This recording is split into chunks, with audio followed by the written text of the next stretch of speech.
están? Hoy nos encontramos aquí para hablar de las diferentes experiencias que tenemos como terapeutas naturales y comentarles a todos de qué manera resolvemos las diferentes situaciones. Bien, ¿Cómo genial. están, compañeros? Muy bien, ¿y tú? Bien. Bueno, cuéntenme a ver qué experiencias, cuáles son las consultas más frecuentes que tenemos. En el caso mío, las consultas que más me han llamado la atención, digamos, no están dentro de las más frecuentes, pero sí dentro de las que más me llaman la atención de lo que se relaciona con la violencia. Con la violencia en los niños, en las escuelas, en los liceos, y la violencia en general, incluso hasta en el tránsito, ¿no? Es decir, la poca tolerancia que hay de los seres humanos, niños, adolescentes y adultos. Esas son lo que más me llama la atención. Si bien las consultas frecuentes son por dolores físicos, articulares y demás, pero también esas consultas sobre la parte emocional y conductual se da muchísimo y cada vez mucho más. Entonces, eso es un tema que venimos atendiendo con muy frecuentemente, pero también la parte emocional y conductual. Y en cuanto a los niños, fundamentalmente lo que considero y lo que trato en el consultorio es que cuando debemos tratar a un niño, por ejemplo en lo emocional y conductual, que nos consultan, niños pequeños, hay que atender también al entorno. Padres, abuelos, tutores, cuidadores, quienes sean que estén a cargo de esos niños, porque el niño es un reflejo de lo que es el entorno, de lo que va aprendiendo en el entorno. Entonces, considero que cuando tenemos que tratar un tema de conducta de un niño, hay que también tratar el entorno. Porque si cuando no, hablamos de estas cosas, hablamos un poco también de lo que está sucediendo en la sociedad en general, ¿verdad? Claro. Que hay un reflejo de algo, de lo que está sucediendo en la sociedad, de cómo nos comunicamos con el otro, de qué manera nos comunicamos con el otro. Yo la creo que tolerancia, tiene ¿no? mucho que ver la aceleración de las personas, ¿no? Esa rapidez de solucionar o resolver cosas, entonces la persona como que se irrita por todo eso. Hay una ansiedad detrás siempre, hay ¿no? una gran ansiedad. La ansiedad, esas ganas de como que de competir con el otro y ganar, ir más rápido. Yo creo que estamos viviendo una vida muy acelerada en todo sentido. Creo que esa violencia que habla Cristina se da mucho por, digamos, las situaciones de frustración que siente la gente, porque esa velocidad que imprime la vida a veces no se puede llevar a cabo tan rápido como la vida nos quiere llevar y nos frustramos. Cuando una persona se frustra, viene la ira, el enojo. Claro. Exacto. Y lo tiene que sacar y con además alguien. tú hablabas de los niños y los niños son el reflejo de nosotros. Se van formando en esta sociedad en la cual corremos tanto, en la cual nos exigimos, en la cual estamos siempre pendientes de llegar a un lugar que muchas veces ni sabemos a dónde vamos. Sí, y ahí es donde también aparece la ansiedad, ¿no? Es decir, el querer saber lo que va a pasar mañana, lo que voy a hacer mañana y cuál va a ser el resultado que voy a tener, o si voy a tener el resultado que yo pretendo. Eso nos genera mucha ansiedad, porque en realidad es como el querer anticiparnos, y no nos podemos anticipar, porque no llegó el momento siguiente. Entonces, es también aprender a entender que lo que va a ser mañana, luego, dentro de un año o de un mes, no lo podemos adelantar ahora por más que queramos. Y eso nos va a generar ansiedad si pretendemos llegar a ese momento antes. Incluso yo lo veo en mis pacientes, que son la mayoría jóvenes, eso también les produce insatisfacción y el no disfrute. Es increíble, como yo les repito, eso de aprender a disfrutar. Es una generación que muchas veces no sabe lo que es el disfrute real, porque es tanto el querer vivir ya este momento y ya estar en el otro momento. Entonces no nos permite tampoco disfrutar y el valorar lo que vamos incluso logrando como personas. Exacto. Y lamentablemente esos niños también pasan por eso, ¿no? Realmente, no sé, Raúl, ¿qué te parece? Bueno, en realidad yo lo que veo mucho en los niños es que por esa necesidad, digamos, de consumo que tiene la sociedad, los padres tienen que trabajar los dos padres. Sí. Entonces esos niños están como con falta de padres.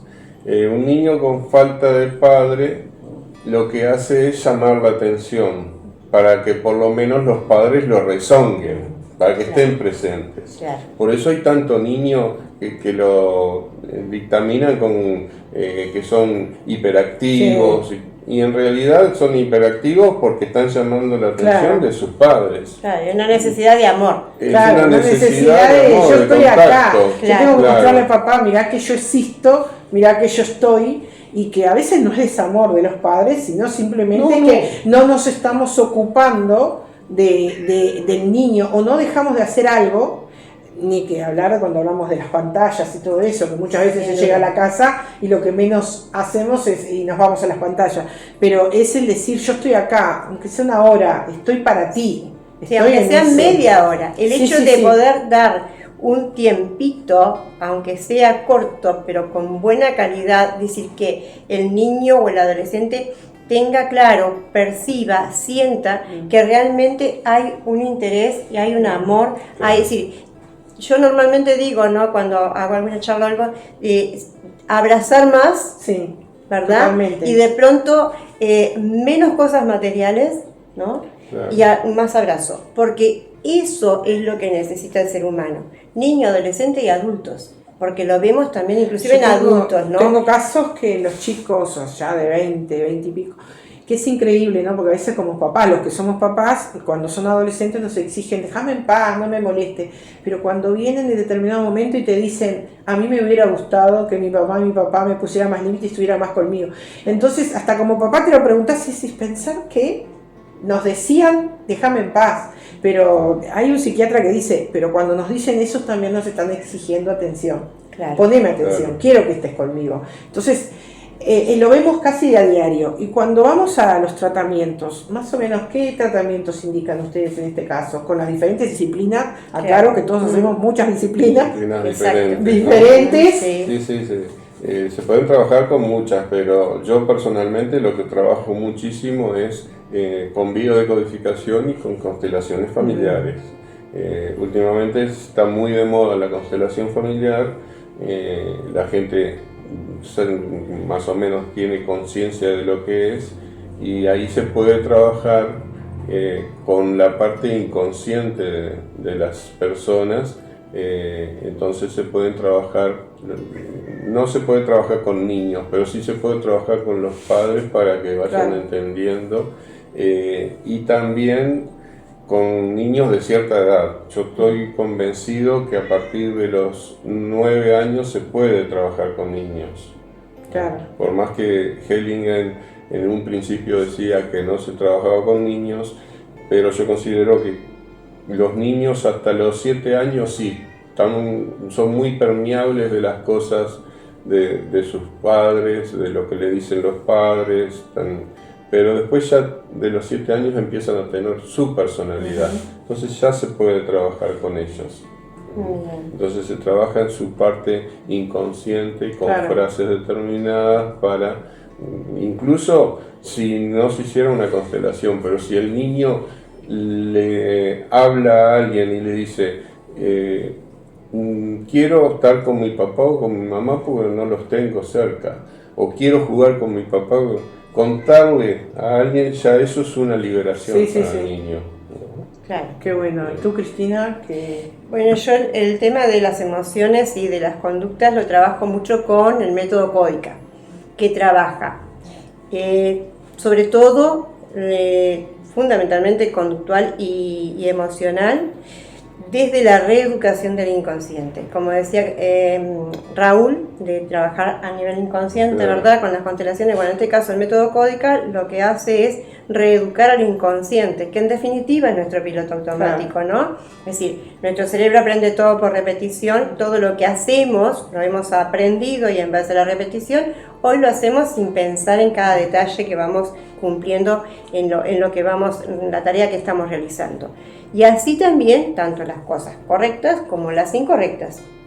En el caso de las incorrectas son justamente lo que nos perjudica en nuestra vida. Y las emociones son la consecuencia, es decir, nosotros pensamos normalmente que las emociones están allí, ¿no? Pero en realidad las emociones son la consecuencia, el resultado de lo que interpretamos de determinada situación. Por ejemplo, normalmente se piensa que una persona actúa en forma, digamos, agresiva. ¿Por qué? Porque tuvo un trauma determinado, una situación determinada, entonces creó esa forma de defensa. Bien. En realidad, desde el método Códica se trabaja en forma diferente. ¿Por qué? Porque la situación no es la que genera esa conducta.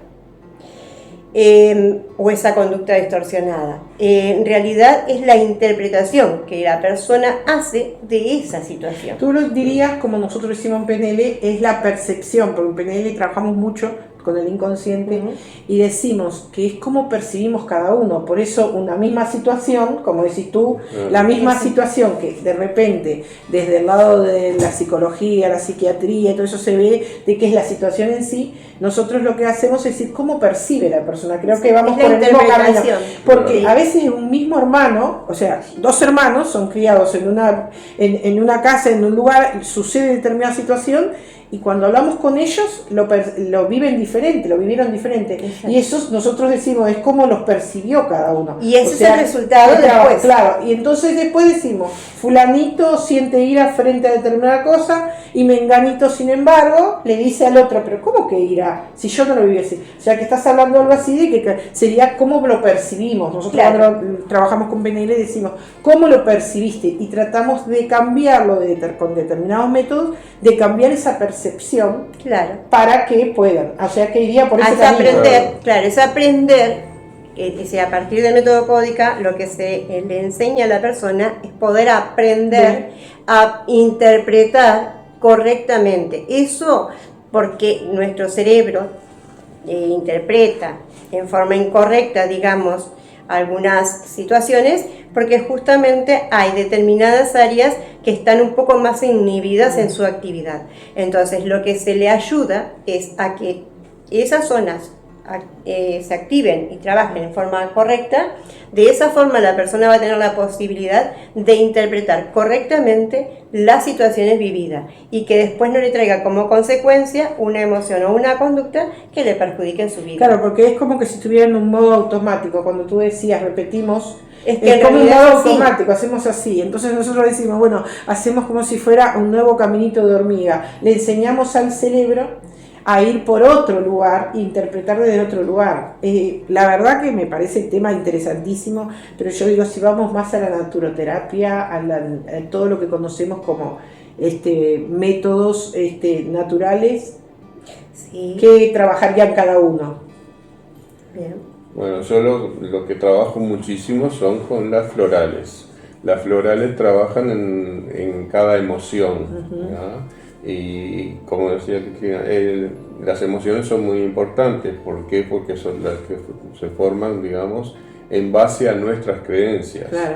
Y también tú decías que dos hermanos pueden ser diferentes. Sí, ¿por qué? Porque son diferentes. Claro. Porque tienen características diferentes. Somos únicos. Caracteres diferentes. Nacieron en épocas diferentes, seguramente, aunque podríamos hablar de los mellizos. Muchas veces... pero también son diferentes. Sí. Son diferentes, sí. Y yo cuando trabajo con numerología le explico que sí, tienen la misma energía porque nacieron el mismo día, a la misma hora, el mismo mes, el mismo año, pero tienen nombres diferentes, los nombres también les dan características diferentes. ¿Ah? Entonces, y uno nació primero que el otro. Claro. Eso Exacto. también le da cierta característica. Yo les cuento que desde el diseño humano que estoy estudiando en este momento, es impresionante lo que uno aprende, que venimos diseñados cada uno de determinada manera y cómo reaccionamos frente a esas situaciones. Y yo también estoy como Raúl, me apoyo mucho en lo que son los florales, ¿no? Porque las diferentes florales, en el caso, estamos hablando en este caso de los dos usamos el mismo método, que es flores de Alden. Sí. Que trabajan por oposición al síntoma, a la emoción, y realmente los resultados son extraordinarios, son rapidísimos, extraordinarios. Sí. A mí me encanta cuando vienen los pacientes y me dicen, sí, ¡ay, qué maravilla! Y también a mí me gusta, por ejemplo, analizar en cada uno, que a veces, más allá de que cada flor está indicada para una emoción, cómo trabaja, porque ahí nos muestra cómo somos únicos, cómo trabaja en cada uno, que a veces trabaja desde el lugar que más necesita la persona. Claro. Realmente eso es uno de tantos métodos. Sí, en el caso mío también trabajo con los florales de Alden, que dan un resultado espectacular, pero también que lo hacemos los tres, ¿no? Es decir, darle a la persona el floral que corresponde de acuerdo a lo que siente y a lo que necesita, pero también tenemos la posibilidad de integrar diferentes florales, sí, para poder atender también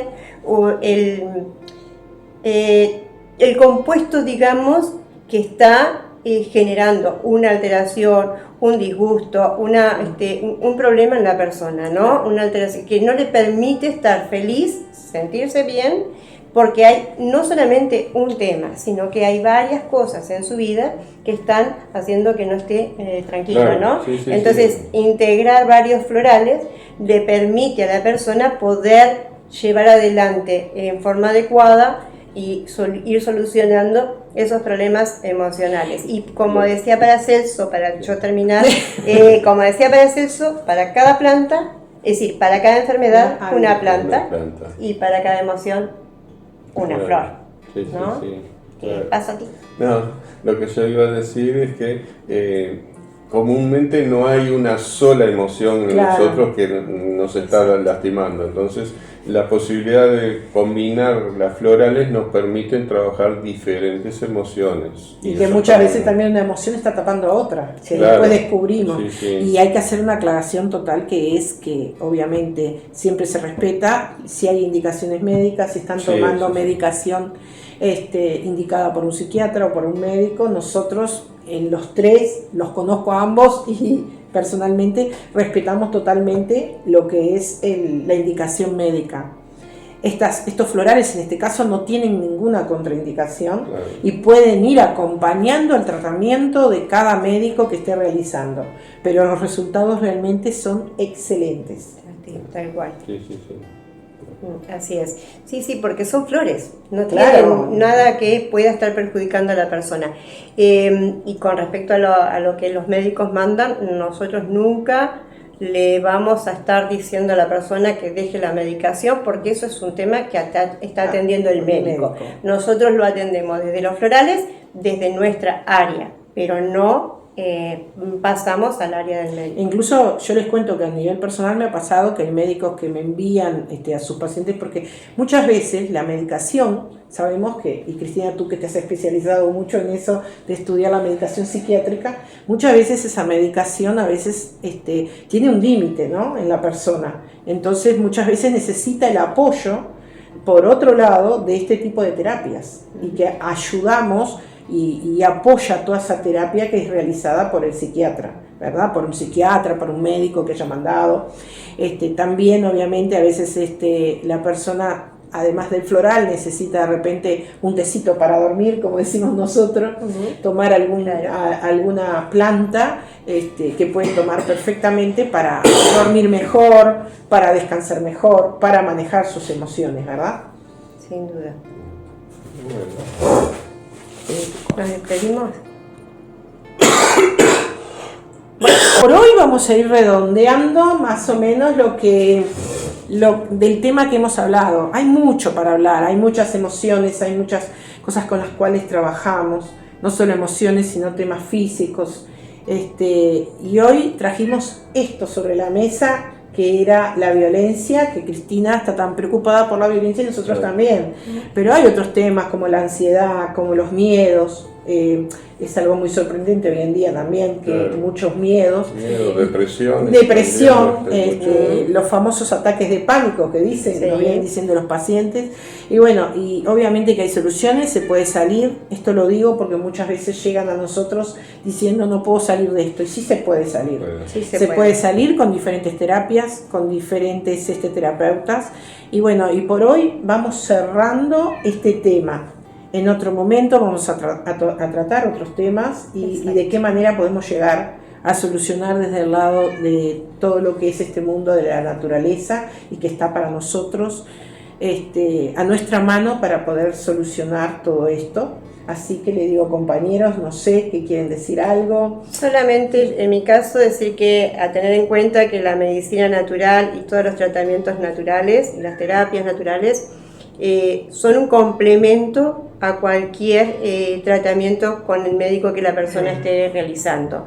Es decir, una cosa que creo que vale la pena aclarar, que no son medicinas alternativas, sino que son medicinas complementarias, porque complementan desde la parte natural el tratamiento que la persona puede estar necesitando para mejorar su salud. Así que desde mi lado agradecer a mis compañeros esta charla que me parece que es sumamente importante, y desde cada uno de nosotros en las terapias que realizamos siempre estamos llevando el beneficio de mejorar la salud a cada uno de nuestras pacientes y la gente en general. Raúl. Bueno, yo agradecer a ustedes también por esta charla y esperando que esta charla le haya servido a alguien de las personas que las va a escuchar, me pondría muy contento. Perfecto. Muchas gracias. Muchas gracias. Chao, chao.